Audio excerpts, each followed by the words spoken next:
بسم اللہ الرحمن الرحیم۔ محترم سامعین و ناظرین، السلام علیکم ورحمۃ اللہ وبرکاتہ۔ امید ہے اللہ تعالیٰ کے فضل و کرم سے خیریت سے ہوں گے۔ اللہ تعالیٰ آپ کو، آپ کے اہل خانہ کو ہمیشہ اپنی حفظ و امان میں رکھے، آمین۔ راہ ہدایت و نجات کے سلسلے کے ولاگ درس قرآن مجید کے بارے میں عرض کرتا چلوں کہ آج موسم چونکہ خراب ہے اور میری طبیعت بھی کوئی ناساز ہے، اس لیے میں قاری حافظ مولانا محمد اقبال صاحب کا بیان درس قرآن ریکارڈ کرنے کے لیے مسجد میں نہ جا سکا، تو اور گھر پر بھی نماز ادا کی، کیونکہ باہر بارش بھی ہو رہی ہے، اور اس حالت میں جب کہ طبیعت بھی ناساز ہے تو نقصان کے خطرے کے باعث میں نے جانے سے اوائڈ کیا۔ تو خانہ پوری کے لیے میں درس قرآن کا کچھ سلسلہ میں بیان کرنے کی کوشش کرتا ہوں۔ اللہ تعالیٰ مجھے صحیح بیان کرنے کی توفیق عطا فرمائے، آمین۔ شروع کرتے ہیں درس قرآن۔ اعوذ باللہ من الشیطان الرجیم، بسم اللہ الرحمن الرحیم۔ وقال ربکم ادعونی استجب لکم ان الذین یستکبرون عن عبادتی سیدخلون جہنم داخرین۔ اللہ الذی جعل لکم اللیل لتسکنوا فیہ والنہار مبصرا ان اللہ لذو فضل علی الناس ولکن اکثر الناس لا یشکرون۔ صدق اللہ العظیم۔ ابھی آپ نے سورہ المومن کی آیات مبارکہ 60 اور 61 کی تلاوت سماعت فرمائی۔ اب اس کا اردو ترجمہ پیش کرنے کی کوشش کرتا ہوں۔ وقال ربکم ادعونی استجب لکم، اور آپ کے رب کا فرمان سرزد ہو چکا ہے کہ مجھ سے دعا کرو، میں تمہاری دعاؤں کو قبول کروں گا۔ یقین مانو کہ جو لوگ میری عبادت سے خود سری کرتے ہیں وہ ابھی ابھی ذلیل ہو کر جہنم میں پہنچ جائیں گے، اور تمہارے رب نے فرمایا ہے کہ مجھے پکارو، میں تمہاری دعائیں قبول کروں گا۔ یقیناً جو لوگ میری عبادت سے تکبر کرتے ہیں جلد ہی وہ جہنم میں ذلیل ہو کر داخل ہوں گے۔ تلاوت کی گئی آیت اور ترجمہ کی گئی آیات مبارکہ کی تفسیر سماعت فرمائیے۔ آخرت کے بعد اب توحید پر کلام شروع ہو رہا ہے، جو کفار اور نبی صلی اللہ علیہ وسلم کے درمیان دوسری بنائے نزاع تھی، یعنی دعائیں قبول کرنے اور نہ کرنے کے جملہ اختیارات میرے پاس ہیں، لہٰذا تم دوسروں سے دعائیں نہ مانگو، مجھ سے مانگو۔ اس آیت کی روح کو ٹھیک ٹھیک سمجھنے کے لیے 3 باتیں اچھی طرح سمجھ لینی چاہیے۔ اول یہ کہ دعا آدمی صرف اس ہستی سے مانگتا ہے جس کو وہ سمیع و بصیر اور فوق الفطری اقتدار سپر نیچرل پاورز کا مالک سمجھتا ہے، اور دعا مانگنے کا محرک دراصل آدمی کا یہ اندرونی احساس ہوتا ہے کہ عالم اسباب کے تحت فطری ذرائع و وسائل اس کی کسی تکلیف کو رفع کرنے یا کسی حاجت کو پورا کرنے کے لیے کافی نہیں ہیں یا کافی ثابت نہیں ہو رہے ہیں۔ اس لیے کسی فوق الفطری اقتدار کی مالک ہستی سے رجوع کرنا ناگزیر ہے۔ بآواز بلند ہی نہیں، چپکے چپکے بھی پکارتا ہے، بلکہ دل ہی دل میں اس سے مدد کی التجائیں کرتا ہے۔ یہ سب کچھ لازماً اس عقیدے کی بنا پر ہوتا ہے کہ وہ ہستی اس کو ہر جگہ ہر حال میں دیکھ رہی ہے، اس کے دل کی بات بھی سن رہی ہے، اور اس کو ایسی قدرت مطلقہ حاصل ہے کہ اسے پکارنے والا جہاں بھی وہ اس کی مدد کو پہنچ سکتی ہے اور اس کی بگڑی بنا سکتی ہے۔ دعا کی اس حقیقت کو جان لینے کے بعد یہ سمجھنا آدمی کے لیے کچھ بھی مشکل نہیں رہتا کہ جو شخص اللہ کے سوا کسی اور ہستی کو مدد کے لیے پکارتا ہے وہ در حقیقت قطعی اور خالص اور صریح شرک کا ارتکاب کرتا ہے، کیونکہ وہ اس ہستی کے اندر ان صفات کا اعتقاد رکھتا ہے جو صرف اللہ تعالیٰ ہی کی صفات ہیں۔ اگر وہ اس کو ان خدائی صفات میں اللہ کا شریک نہ سمجھتا تو اس سے دعا مانگنے کا تصور تک کبھی اس کے ذہن میں نہ آ سکتا تھا۔ دوسری بات جو اس سلسلے میں اچھی طرح سمجھ لینی چاہیے وہ یہ ہے کہ کسی ہستی کے متعلق آدمی کا اپنی جگہ یہ سمجھ بیٹھنا کہ وہ اختیارات کی مالک ہے، اس سے یہ لازم نہیں آ جاتا کہ وہ فی الواقع مالک اختیارات ہو جائے۔ مالک اختیارات ہونا تو ایک امر واقعی ہے جو کسی کے سمجھنے یا نہ سمجھنے پر موقوف نہیں ہے۔ جو در حقیقت اختیارات کا مالک ہے وہ بہرحال مالک ہی رہے گا، ہاں آپ اسے مالک سمجھیں یا نہ سمجھیں۔ اور جو حقیقت میں مالک نہیں ہے، اس کو محض یہ بات کہ آپ نے اسے مالک سمجھ لیا ہے اختیارات میں ذرہ برابر بھی کوئی حصہ نہ دلوا سکے گی۔ اب یہ بات ایک امر واقعی ہے کہ قادر مطلق اور مدبر کائنات اور سمیع و بصیر ہستی صرف اللہ تعالیٰ کی ہی ہے، اور وہی کلی طور پر اختیارات کا مالک ہے۔ دوسری کوئی ہستی بھی اس پوری کائنات میں ایسی نہیں ہے جو دعائیں سننے اور ان پر قبولیت یا عدم قبولیت کی صورت میں کوئی کارروائی کرنے کے اختیارات رکھتی ہو۔ اس امر واقعی کے خلاف اگر لوگ اپنی جگہ کچھ انبیاء اور اولیاء اور فرشتوں اور جنوں اور سیاروں اور فرضی دیوتاؤں کو اختیارات میں شریک سمجھ بیٹھیں تو اس سے حقیقت میں ذرہ بھر بھی کوئی فرق رونما نہ ہوگا۔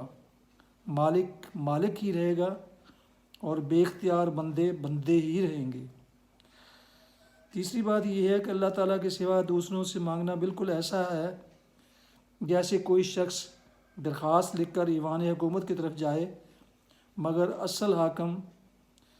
ذی اختیار کو چھوڑ کر وہاں جو دوسرے سائرین اپنی حاجتیں لیے بیٹھے ہوں انہی میں سے کسی ایک کے آگے اپنی درخواست پیش کر دے اور پھر ہاتھ جوڑ کر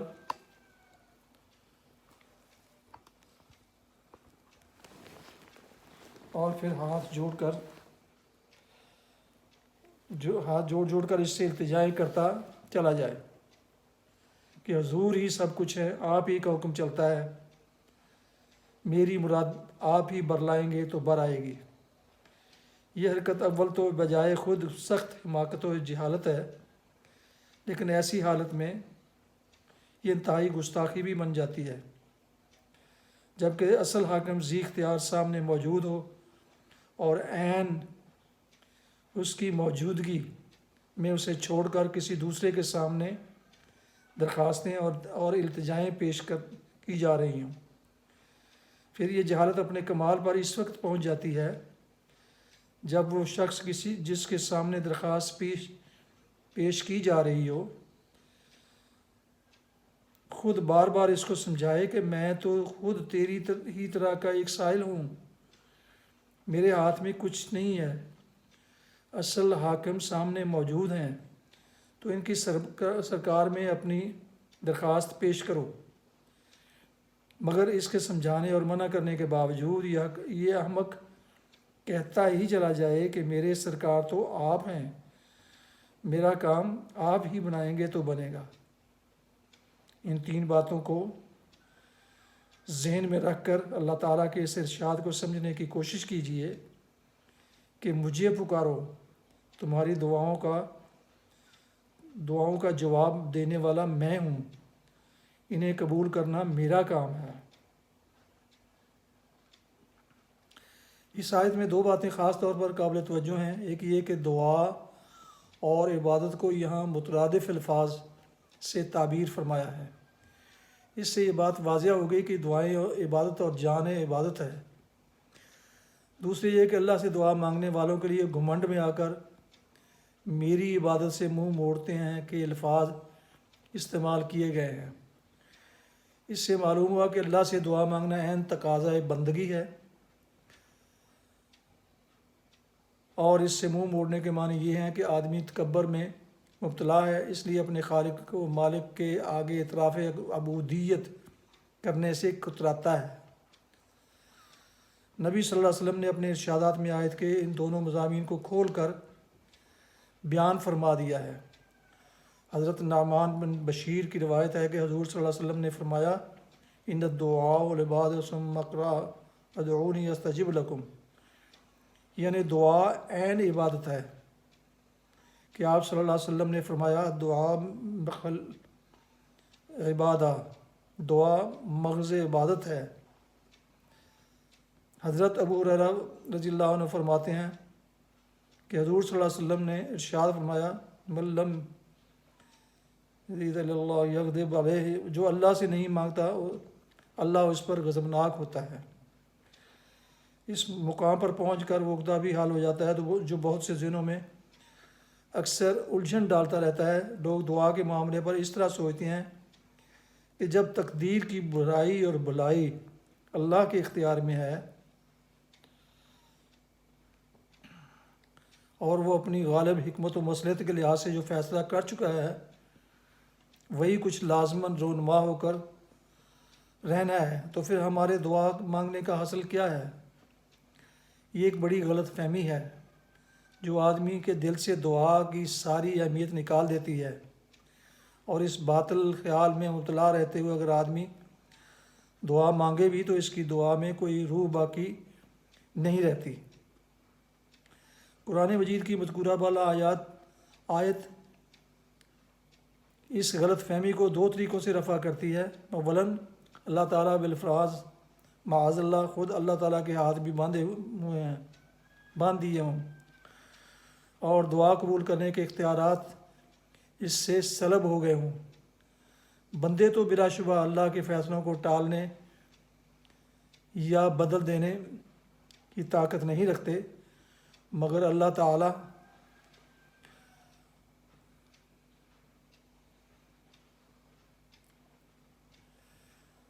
خود یہ طاقت ضرور رکھتا ہے کہ کسی بندے کی دعائیں اور التجائیں سن کر اپنا فیصلہ بدل دے۔ دوسری بات جو اس آیت میں بیان کی گئی ہے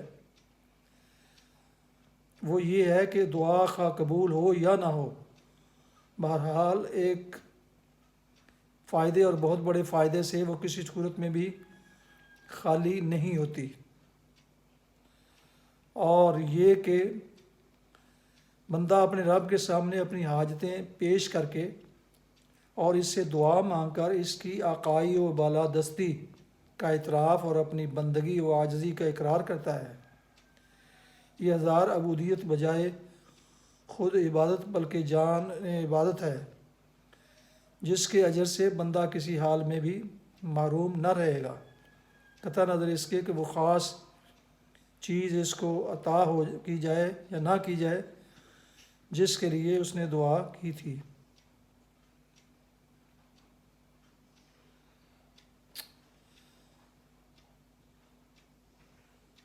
حضرت انس رضی اللہ عنہ کہتے ہیں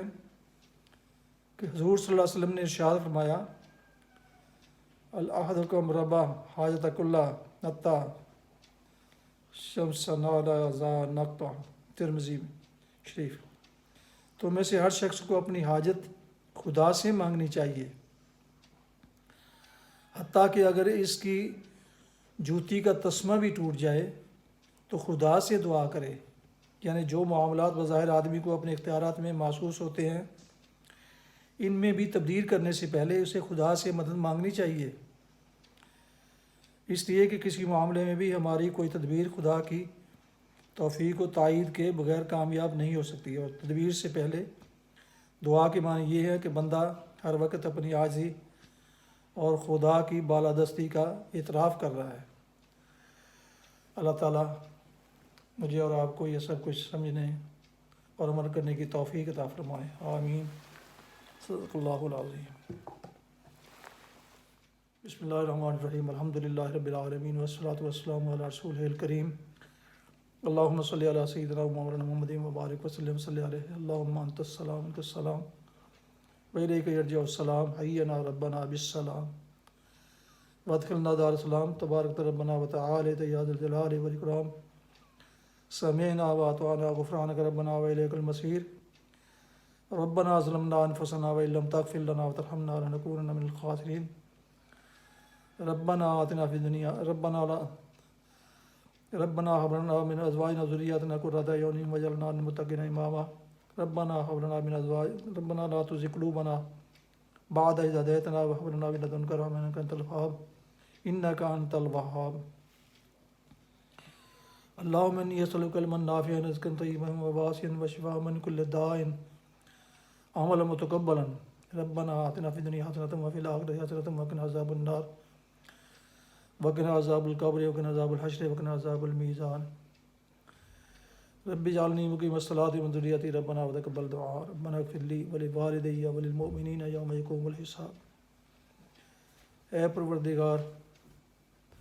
کرم کرنے والا بخشنے والا مہربان کل کائنات کا مالک وحدہ لا شریک غفور الرحیم ولا کل شیء قدیر، ہم عاجز گناہ گار خطا کار سزاوار آپ سے التجا کرتے ہیں کہ ہماری خطاؤں کو، ہمارے گناہوں کو، ہماری کوتاہیوں کو معاف فرما دے اور سچے دل سے توبہ کرنے کی توفیق عطا فرما دے، آمین۔ اے پروردگار ہمارا خاتمہ دین کا عمل کرنا، دینی اور دنیا زندگی میں ہر قسم کی کوتاہی سے محفوظ فرمانا، ہر قسم کی رسوائیوں سے محفوظ فرمانا،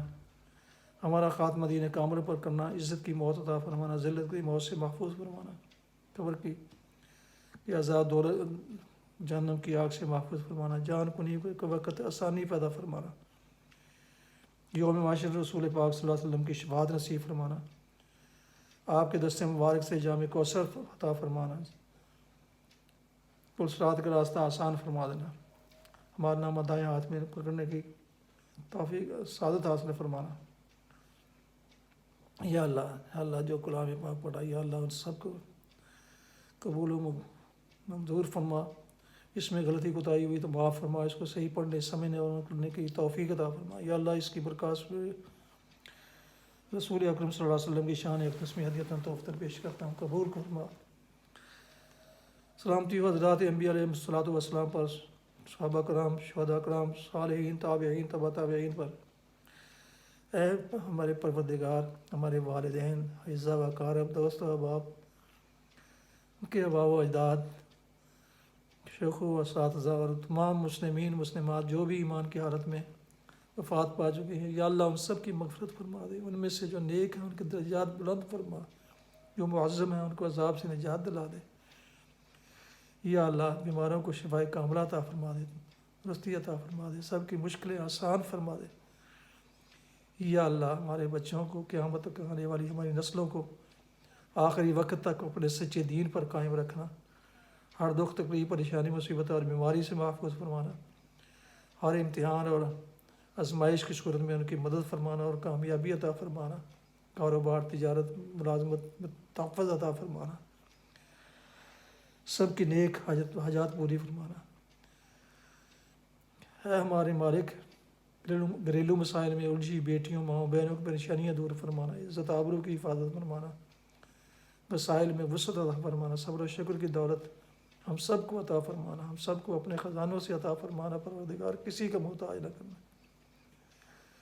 یا اللہ مسلم امت اس وقت ظلم کا شکار ہے،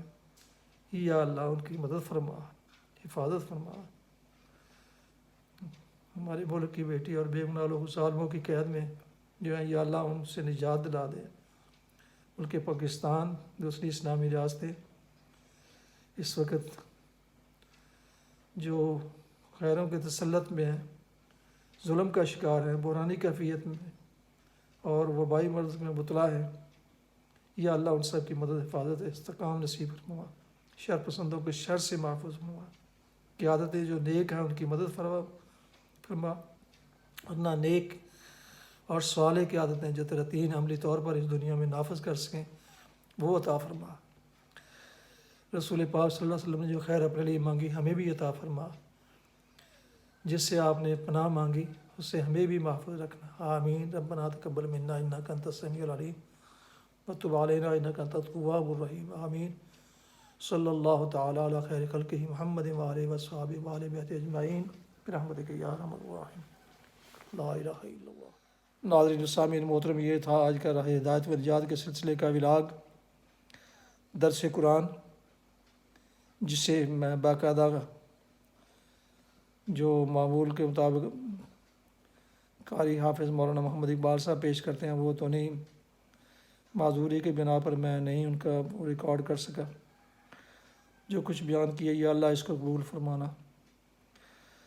اللہ تعالیٰ اسے قبول فرمائے، آمین۔ لہٰذا میں نے یہ اپنے طور پر کچھ ایک کوشش کی ہے، اللہ تعالیٰ میری اس کوشش کو قبول فرمائے، آمین۔ اللہ تعالیٰ آپ کا حامی و ناصر ہو، اللہ تعالیٰ آپ کو، آپ کے اہل خانہ کو ہمیشہ اپنی حفظ-و-امان میں رکھے۔ تو ختم کرنے سے پہلے گزارش ہے کہ میرے یوٹیوب چینل راہ ہدایت رشیدی یا بی اے رشیدی،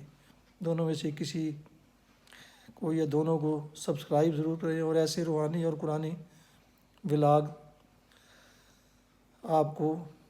تاکہ بر وقت ملتے رہیں، اور اس کے لیے بیل آئیکن کو ضرور پریس کریں۔ اپنا بہت خیال رکھیے، اپنی دعاؤں میں پاک وطن، والدین، اعزاء و اقارب کے علاوہ اس ناشیز کو بھی شامل فرمائے تو انتہائی مشکور ہوں گا، شکر گزار ہوں گا۔